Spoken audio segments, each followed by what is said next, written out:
नमस्कार गाववाल्यांनो, चला तर आपण आता जाऊया श्री स्वामी समर्थ मठ हडपीड. श्रीदेव कुंभकारेश्वराच्या बाहेरूनच पाया पडले आणि निघाले.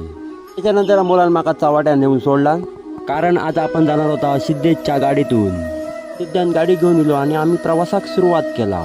छत्रपती शिवाजी महाराज आणि गणपती बाप्पा मोरया असं बोलून आम्ही प्रवासाला सुरुवात केली. फायनली आम्ही जाऊन पोहोचलो श्री स्वामी समर्थ मठ हडपीड गावात.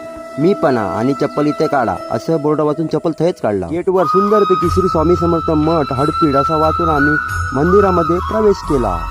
मंदिरात प्रवेश केला की पहिला दर्शन होता आई भवानीचा, त्यानंतर गणपती बाप्पा, त्यानंतर संत पुंडलिक, संत ज्ञानेश्वर, संत नामदेव, विठ्ठल रखुमाई, संत तुकाराम, संत गोरोबा काका आणि त्यानंतर श्री स्वामी समर्थ महाराजांची सुंदर अशी मूर्ती आपल्याक बघू मिळता. मूर्ती एवढी सुंदर आहे की मन प्रसन्न झाला. बाहेरून मंदिर असा दिसता एकदम भारी. उसाचो रस पियाला आणि आम्ही निघाला. कशी वाटली व्हिडिओ?